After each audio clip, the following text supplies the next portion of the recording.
Uttarakhand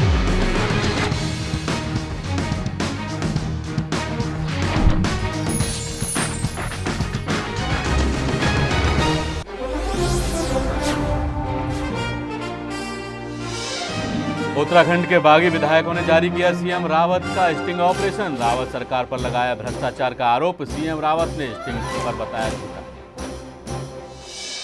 CM Rawat का sting आने के बाद बीजेपी ने दिया बयान। विजय वर्गीय बोले, स्टिंग में नहीं है पार्टी की कोई भूमिका। सीएम हरीश रावत को नहीं है सत्ता में रहने का अधिकार। पीएम मोदी ने साधा कांग्रेस पर निशाना। कहा, हमने सुना है कांग्रेस में पैसे खाने की आदत है। साथ ही बोले, गोगोई से नहीं, गरीबी से है लड़ाई।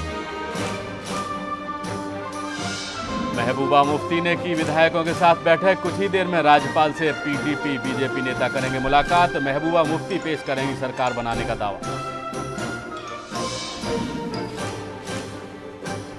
और चुनावों से पहले यूपी के विधायकों का स्टडी टूर। 17 विधायक करेंगे देशों का दौरा। 2 सदस्य विपक्ष के भी शामिल।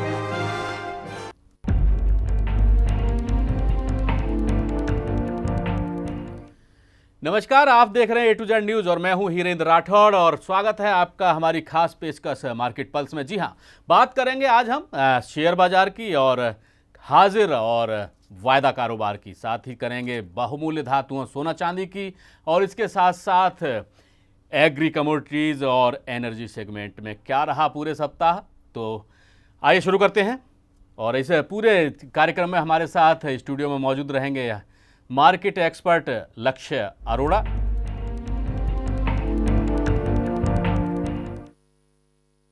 बरसात और ओलावृष्टि के चलते फसलें खराब होने लगी हैं। केवल गेहूं या दूसरे अनाज, दलहन और तिलहन ही नहीं, बल्कि फलों की फसलों पर मौसम की मार पड़ रही है। इस साल उपभोक्ताओं के लिए आम का मजा फीका ही नहीं, महंगा भी हो सकता है। बारिश के कारण एक और आम की फसल में देरी हुई है, वहीं उत्पादन में भी काफी कमी आने की आशंका है। इसके चलते आपको आम के दाम ज्यादा चुकाने पड़ सकते हैं। गुजरात की सबसे बड़ी फल मंडी नरोडा में आमतौर पर फरवरी के आखिर से ये केरला के पायरी, सुंदरी, कोला और हापुस जैसे आमों की आवक शुरू हो जाती है, लेकिन इस साल आम की आवक 15 मार्च के बाद शुरू हुई है। नरोडा मंडी की बात करें तो केरला का सुंदरी आम 60 से 70 रुपये और पायरी 70 से 80 रुपये और हापुस 120 से 130 रुपये प्रति किलो मिल रहा है, जो पिछले साल के मुकाबले 10 से 15% महंगा है। कारोबारियों की माने तो दूसरी मंडियों में भी आम के दाम इस बार 15 से 20% तक ज्यादा रहने की आशंका है।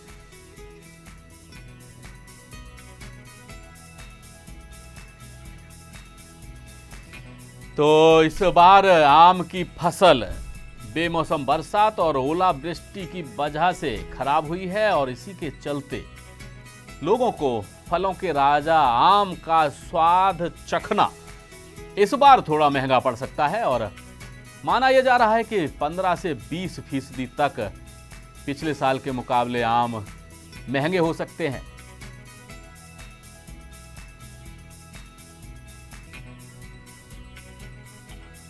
और फिलहाल आम के दामों में 15 से 20% बढ़ने की आशंका है। हालांकि 10 से 15% आज जो कि आप विभिन्न मंडियों, देश भर की अलग अलग बड़ी मंडियों में आवक शुरू हुई है। वहीं दिल्ली की राजधानी की मंडियों में भी नए आम की आवक शुरू तो हुई है, लेकिन पिछले साल के मुकाबले ये 15% तक महंगे हैं। और माना यह जा रहा है कि जिस तरीके से फसल खराब हुई है आम की, खासतौर पर दलहन, तिलहन और अनाज ही नहीं, आम और दूसरे फलों की फसल भी खराब हुई है।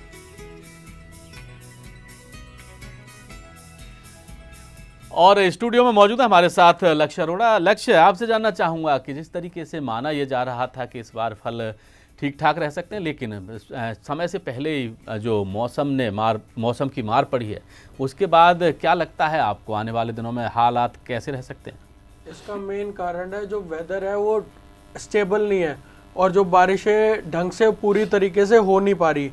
और आने वाला यही टाइम बताता है कि जो फसल है वो खराब होने के चांसेस बढ़ सकते हैं, क्योंकि उसके लिए कुछ मेजर्स लेने पड़ेंगे गवर्नमेंट को इसको स्टेबल करने के लिए प्राइसेस को, क्योंकि ऊपर से इसके अंदर स्पेकुलेशन भी बढ़ सकती है, प्राइसेस को ज़्यादा इंक्रीज भी किया जा सकता है।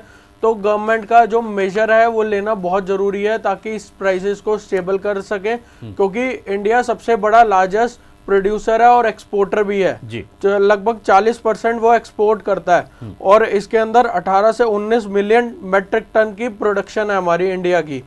और जो एक्सपोर्ट क्वांटिटी है वो 41280 मेट्रिक टन है, 0.2% के हिसाब से, जो 14 से 15 ईयर में रही है। और आने वाला यही टाइम बता रहा है कि अगर वो प्रोड्यूसर नहीं है तो हम एक्सपोर्ट कैसे करेंगे मैंगोस को। अगर हम एक्सपोर्ट नहीं करेंगे तो प्राइसेस ऑटोमेटिकली इफेक्ट करेगा हमारे इंटरनल बाजार को जी। और यही कारण है कि जो हमारे जो इंटरफेरेंस है गवर्नमेंट का बहुत जरूरी है ताकि इसके जो प्राइसेस हैं वो उसको कंट्रोल किया जा सके, क्योंकि इसको हम राजा भी कहते हैं फलों का। और इसी तरीके से हमारे को कंट्रोल करना पड़ेगा जो मैंगो के प्राइसेस को। बिल्कुल बिल्कुल, यानी कि मैंगो प्राइस महंगे हो सकते हैं, ज़्यादा रह सकते हैं। और कार्यक्रम को आगे बढ़ाते हैं। वित्त वर्ष 2015-16 का अंतिम समय चल रहा है, आयकर की रिटर्न भरने का मौका भी है। आइए आपको बताते हैं कि आप नौकरी पेशा हैं तो आपको पीपीएफ फ़ायदेमंद रहेगा या एनपीएस। पीपीएफ की बात करें तो इसमें साल भर में अधिकतम 1.5 लाख रुपए तक की निवेश सीमा है और इसमें ब्याज का हिसाब मासिक आधार पर होता है, लेकिन मिलता सालाना के हिसाब से। इसमें हर महीने की 5वीं तारीख के बैलेंस पर ब्याज मिलता है। पीपीएफ में कंपाउंडिंग का फायदा भी मिलता है। पीपीएफ में हर स्तर पर टैक्स छूट मिलती है। पीपीएफ रिटायरमेंट के लिए अच्छा विकल्प है और इसमें पूरे बैलेंस पर ब्याज मिलता है। पीपीएफ में 15 साल पूरे होने पर निवेश 5-5 साल के लिए बढ़ाया जा सकता है। पीपीएफ पर कुल बैलेंस के 25% तक का लोन भी मिल सकता है। लोन पर पीपीएफ से 2% ज़्यादा ब्याज लगता है। 7वें साल के बाद एक बार पैसा निकालने का विकल्प भी है। अब बात करेंगे एनपीएस की, तो इसमें पैसे का कोई असेट में निवेश होता है और एनपीएस का पैसा शेयर बाजार में भी लगता है। पीपीएफ में पूरे जमा पर टैक्स छूट मिलता है। एनपीएस का सिर्फ 40% पैसा टैक्स फ्री होता है।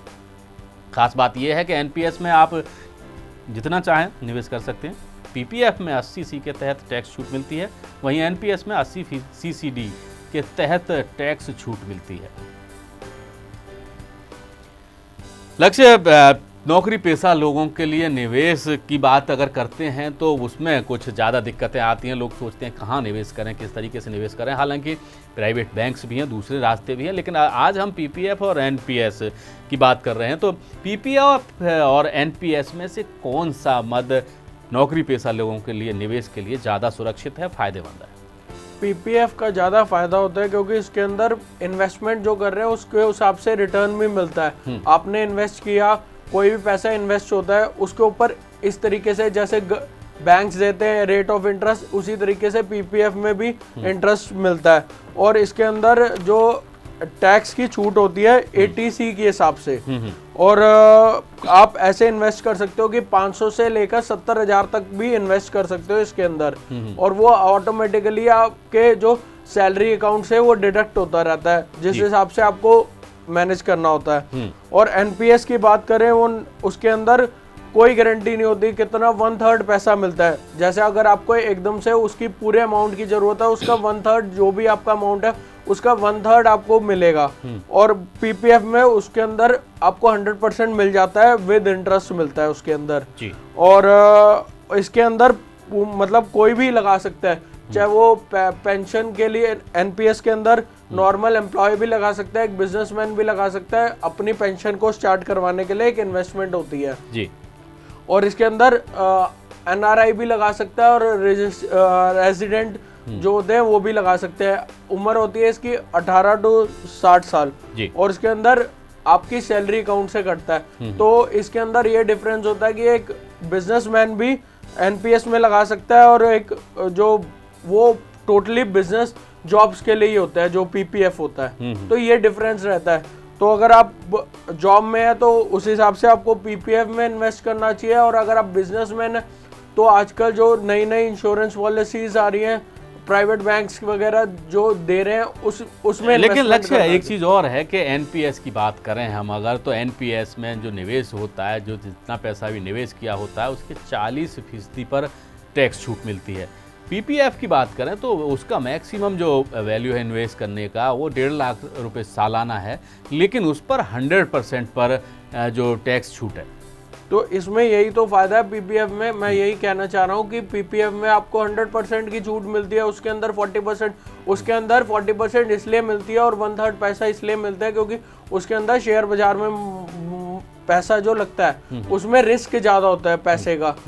अगर पैसे का रिस्क होगा तो ऑटोमेटिकली वो अपने आप को जितना अमाउंट है उस हिसाब से इन्वेस्टमेंट करेंगे, क्योंकि जो बड़ी बड़ी कंपनीज होती है वो बड़े बड़े ब्लू चिप कंपनीज में इन्वेस्टमेंट करती है, तो उस हिसाब से उस बेटर यही है कि पीपीएफ में इन्वेस्ट करना। चलिए, नौकरी पेशा लोगों के लिए पीपीएफ में निवेश करना ज़्यादा सुरक्षित रहता है।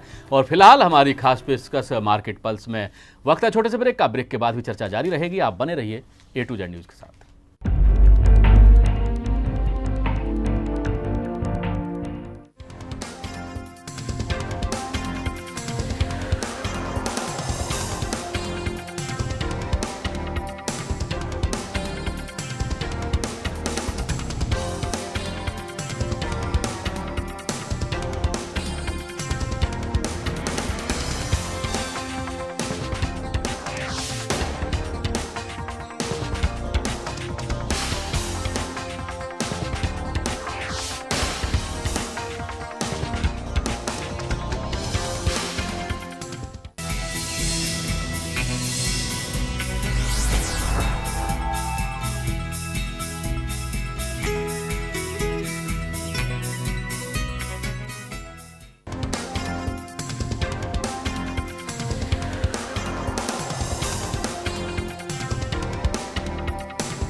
ब्रेक के बाद फिर से आपका स्वागत है हमारी खास पेशकश मार्केट पल्स में। जी हां, डॉलर के मुकाबले रुपया बुधवार को 7 पैसे मजबूत होकर 66 रुपये 64 पैसे के स्तर पर बंद हुआ। और डॉलर के मुकाबले शुरुआत इस दिन कमजोर हुई। $1 के मुकाबले भारतीय रुपया 4 पैसे की कमजोरी के साथ मंगलवार को 66 रुपये 75 पैसे पर खुला था।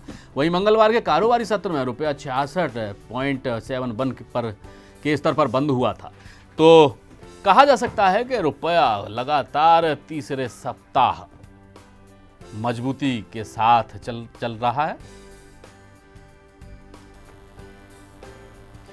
लक्ष्य रुपये को तीसरे सप्ताह में भी मजबूती के साथ देखा गया है। हालांकि ये सप्ताह जो कारोबार का था वो केवल 3 दिन कारोबार हुआ और बाकी 3 दिन छुट्टियां रहीं, बंद रहा त्यौहार, होली का त्यौहार था। उसके बावजूद अगर हम मार्केट की बात करें तो करेंसी मार्केट की बात करें तो भारतीय रुपया लगातार बजट के बाद लगातार तीसरे सप्ताह मजबूती के साथ खड़ा हुआ है। जैसे मैंने पहले बताया था कि उसका जो ट्रेंड है वो अभी 66.35 तक जाने की उम्मीद है। अभी भी जो डॉलर है वो मजबूत नहीं है और रुपया जो है वो मजबूत है। आने वाले टाइम में यही बता रहा है कि अगर 66.35 का जो लेवल है वो काफी स्ट्रॉन्ग लेवल है। अगर उसके नीचे 1% की क्लोजिंग होती है तो 66.03 पे आप एवरेज कर सकते हो और उसके बाद ही बाइंग बनती है डॉलर के। और जो इंटरनेशनल इंडेक्स यही बता रहा है कि जो ट्रेंड है वो 95 तक आ चुका है। उसमें भी धीरे धीरे आने वाले टाइम में यही बता रहा है कि जो डाटा आ रहा है उसके अंदर रिकवरी देखी जा सकती है। उसी तरीके से हम जीबीपी की बात करें, जीबीपी के अंदर 94 लगातार अभी भी सेलिंग चल रही है। जैसे मैंने पिछले प्रोग्राम में कहा था, जब तक ये 96 को क्रॉस नहीं करेगा तब तक इसके अंदर तेजी नहीं देखी जा सकती। और 94.56 का जो लेवल है अगर उसको ब्रेक करता है तो 94.25 का लेवल दिखाई दे सकता है। और यूरो की उसी तरीके से बात करें, यूरो भी अभी डाउन ट्रेंड बाकी है और अब डबल टॉप का जो पैटर्न है वो कंप्लीट हो रहा है। वो 73.76 तक पैटर्न जो है वो कंप्लीट हो जाएगा। उसके बाद एक यूरो में रिकवरी देखी जा सकती है। तो ओवरऑल जो ट्रेंड बता रहा है अभी तो हमारा जो रुपया है वो मजबूत दिखा रहा है। और एक और नई बात स्टार्ट हुई है कि अब हम यूरो को डॉलर के साथ अगेंस्ट ट्रेड कर सकते हैं। जो नया अभी सेगमेंट स्टार्ट हो रहा है 1 अप्रैल से, उसके आजकल सेमिनार्स भी चल रहे हैं। उसके अंदर हम जैसे इंटरनेशनल बाजार में हम ट्रेड कर सकते थे वो इलीगल था, तो उसको सिक्योर करने के लिए, एक हेजिंग करने के लिए एक नया सिस्टम स्टार्ट हुआ है कि हम जीबीपी को यूरो से कर सकते हैं, यूरो को यूएसजी से कर सकते हैं। तो उससे हमारे को बहुत फायदा होगा और हम अपनी पोजीशन है वो हेज करके चल पाएंगे और हमारे को उस तरीके से प्रॉफिट अर्न करने में आसानी रहेगी। यानी कि करेंसी मार्केट में अगर कोई से अपना निवेश करना चाहता है तो उसके लिए और भी रास्ते खुल गए हैं। अगर आपके पास डॉलर है या जीबीपी है या फिर यानी कि ग्रेट ब्रिटेन पाउंड है या फिर दूसरे किसी देश की मुद्रा है तो आप उसको एक दूसरे में भी इंटरचेंज करके निवेश कर सकते हैं, यही कहना चाह रहे हैं आप? हाँ जी बिल्कुल, ये नया जो है वो 1 अप्रैल से स्टार्ट होगा। आजकल सेमिनार एनएससी पूरा सेमिनार अटेंड करवा रहा है ताकि लोगों को इस चीज़ के बारे में जानकारी हो और ट्रेनिंग दे सके और आने वाला जो ट्रेंड है वो फायदेमंद ही रहेगा और इसको आकर्षित करेगा बाजार को, लोगों को, ताकि वो इन्वेस्ट कर सके, इस चीज़ को समझ सके उस तरीके से। जी हाँ, नए नए प्रयोग इसीलिए हो रहे हैं कि करेंसी मार्केट में जो नए निवेशक हैं वो भी आ सकें। और कार्यक्रम को और आगे बढ़ाते हैं, शेयर बाजार की बात करेंगे तो इस बीते सप्ताह केवल 3 ही दिन बाजार खुला और ऐसे में शेयर बाजार में पिछले 2 सप्ताह की तरह ही ठीक ठाक कारोबार हुआ। बुधवार को शेयर बाजार बंद होते समय सेंसेक्स 25,337.56 अंक पर बंद हुआ और वहीं निफ्टी 7,716 यानी 7716.50 अंक के स्तर पर बंद हुआ। सेंसेक्स में 7.07 अंकों की बढ़ोतरी रही, वहीं निफ्टी में भी 1.60 अंकों की बढ़त देखने को मिली। लक्ष्य, हम देख रहे हैं शेयर मार्केट को कि बजट के बाद लगातार ये तीसरा सप्ताह है जब शेयर मार्केट में मजबूती देखने को मिली है। हालांकि बजट से पहले 3 या 4 महीने तक लगातार शेयर मार्केट में गिरावट का दौर था। मैं आपको यही बताना चाहता हूँ कि जो अब लेवल जो है वो 7750 का लेवल है जो रेजिस्टेंस का बनता है और अगर अभी एक्सपायरी आने वाली है 31 तारीख की, उस हिसाब से अगर हम बात करें तो 7450 की पुट में और 7750 की कॉल में सबसे ज्यादा वॉल्यूम है। उससे क्या हो रहा है कि अगर 7750 को क्रॉस करता है तो इसका मतलब बाजार जो है वो पॉजिटिव है, उसका लेवल जो है वो 7987 के हिसाब से हो सकता है, 7987 और उसके हिसाब से अगर हम मंदी देखें तो 7450 तक जा सकती है और उम्मीद है कि इस जो एक्सपायरी होगी वो 7500 के आसपास हो सकती है और लगभग 200 से 250 पॉइंट की गिरावट उम्मीद की जा सकती है, क्योंकि लगातार एक बाजार चढ़े जा रहा है तो उसका भी एक लेवल होता है और वो वैसे भी RSI भी 70 तक आ चुकी है, तो इसका मतलब वो ओवरबॉट हो चुका है, तो उसको भी लेवल को लाने के लिए एक गिरावट उम्मीद की जा सकती है। लक्ष्य, RSI शब्द का यूज किया है आपने, RSI क्या होता है? ये एक जो टेक्निकल वर्ड है, ये इंडिकेटर्स बोलते हैं जो आपको पहले वार्निंग देता है कि बाजार गिरने वाला है या फिर बाजार में ओवरबॉट लेवल चल रहा है, ओवरसोल्ड चल रहा है, तो उस हिसाब से हमारे को पता लग जाता है कि FIIs एग्जैक्टली कर क्या रहे हैं। यानी कि FIIs निवेश करते हैं, ज़्यादा शेयर्स की खरीदारी करते हैं, ज़्यादा पैसा लगाते हैं तो एक ओवरबॉट जो हो जाता है, एक लेवल से ऊपर जो चीज़ें पहुंच जाती हैं या एक लेवल से नीचे जब पहुंच जाती हैं तब ये इंडिकेट होता है। हाँ जी बिल्कुल, वो 70-30 का होता है। 70 मतलब ओवरबॉट, मतलब उन्होंने इतनी खरीदारी कर ली है कि उनको अब बेचना ही पड़ेगा उस लेवल पे माल आके। जैसे अगर पता है वो 10 रुपए पे खरीदे जा रहे हैं तो वो 25 रुपए आ चुका है तो 25 पे उनको बेचना ही पड़ेगा क्योंकि उनकी ओवर बॉट हो गया। लक्ष्य ओवरबॉट हो गया है, यानी कि अब उम्मीद ये है कि शेयर मार्केट में आने वाले दिनों में कुछ दिनों में गिरावट देखने को कुछ मिल सकती है। हाँ, उम्मीद की जा सकती है लगभग 200 से 250 पॉइंट की तो गिरावट उम्मीद की जा सकती है, क्योंकि 7450 का लेवल है उसके अंदर गिरावट का मेन कारण है कि जो वॉल्यूम है वो लगातार बढ़ते जा रहा है 7450 की पुट। चलिए लक्ष्य, में संक्षेप में जानना चाहूंगा कि ऐसी स्थिति में निवेशकों को और खासतौर पर जो छोटे निवेशक हैं यानी शॉर्ट टर्म और लॉन्ग टर्म, उन्हें क्या एहतियात बरतना चाहिए? इस टाइम सबसे बढ़िया है कि आप 7750 का SL लेके जो निफ्टी है उसको शॉर्ट बनाए रखें लगभग 31 तारीख तक। जो 7750 अगर उसने लेवल क्रॉस कर लिया तो उसी टाइम अपनी पोजीशन को चेंज करके बाइंग में आ जाए, क्योंकि आगे उम्मीद है कि 7987 तक का भी लेवल दिखाई दे सकता है। चलिए, यानी कि आप ये एहतियात बरत सकते हैं और आप शेयर बाजार में निवेश करना चाहते हैं तो इन चीज़ों का ध्यान रखें। आगे और भी हम चर्चा करेंगे, बहुमूल्य धातुओं की चर्चा होगी और एग्री कमोडिटीज की भी चर्चा होगी, लेकिन फिलहाल वक्त है छोटे से ब्रेक का। ब्रेक के बाद भी ये चर्चा जारी रहेगी, आप बने रहिए A to Z न्यूज़ के साथ।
ब्रेक के बाद फिर से आपका स्वागत है हमारी खास पेशकश मार्केट पल्स में। जी हां, दोनों बहुमूल्य धातुओं सोना और चांदी के वायदा सौदों में नरमी देखने को मिली है इस सप्ताह। और सोना अप्रैल का वायदा 277 रुपये गिरते हुए 28,772 रुपये प्रति 10 ग्राम पर बंद हुआ। सोना जून का वायदा 315 रुपये गिरा और ये 29,030 रुपये पर बंद हुआ। सोना अगस्त का वायदा 402 रुपये गिरा है और अक्टूबर का वायदा 267 रुपये गिरा है। चांदी के वायदों में भी गिरावट देखने को मिली है और चांदी मई का वायदा 324 रुपये गिरते हुए 37,540 रुपये पर बंद हुई है।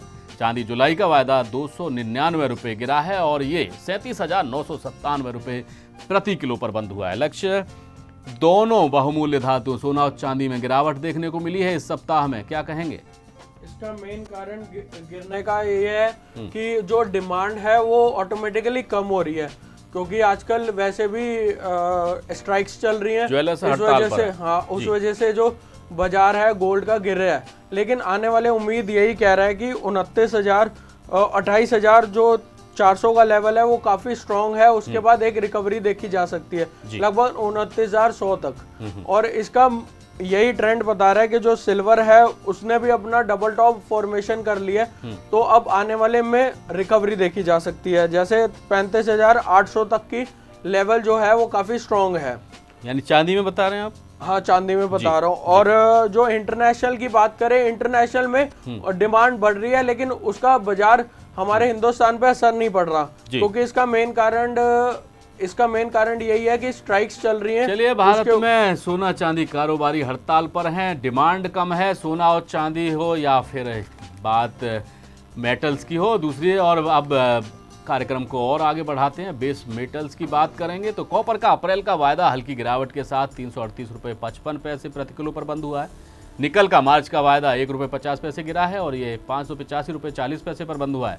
एल्यूमिनियम मार्च का वायदा गिरावट के साथ 99 रुपये और लेड मार्च का वायदा गिरावट के साथ 120 रुपये 50 पैसे पर बंद हुआ है। यानी कि सभी बेस मेटल्स में लक्ष्य गिरावट देखने को मिल रही है। क्या माना जाए? चाइनीज मार्केट तो खुल चुका है, डिमांड भी शायद हो ही रही होगी, लेकिन क्या है इसका कारण?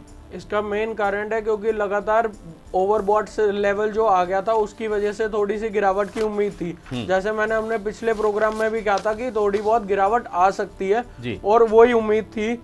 और जैसे कॉपर ने भी अपना 329 का ही लेवल छुआ, उसके बाद रिकवरी दिखाई। तो अब आने वाला टाइम यही कहता है कि बेस मेटल में एक स्ट्रॉन्ग बाइंग आ सकती है। चाहे वो एल्यूमिनियम की बात करें, एल्यूमिनियम एग्जैक्टली जो बाइंग बनता है वो 180 के ऊपर बनता है, 180 के ऊपर बनता है। उसके बाद एक रिकवरी देखी जा सकती है, लगभग 105 तक भी रिकवरी देखी जा सकती है। और जो लगातार चाइना मार्केट ने ना अपना जो इंपोर्ट है वो कम करती जा रही है, उसके ऊपर असर नहीं आ पा रहा है इतना ज्यादा। और जो कॉपर और एल्यूमिनियम की बात करें उसके अंदर अब धीरे धीरे रिकवरी आ सकती है, अगर उसके हिसाब से जो डिमांड है इंटरनेशनल में वो यानी कि आने वाले दिनों में रिकवरी आ सकती है इसमें और दाम कुछ बढ़ सकते हैं। फिलहाल एनर्जी सेगमेंट में कच्चे तेल के दामों में गिरावट देखने को मिली है और इसका अप्रैल का वायदा 20 रुपये गिरते हुए 2750 रुपये प्रति बैरल पर बंद हुआ है। क्रूड ऑयल मिनी का अप्रैल का वायदा 21 रुपये की गिरावट के साथ 2750 रुपये प्रति बैरल पर बंद हुआ है।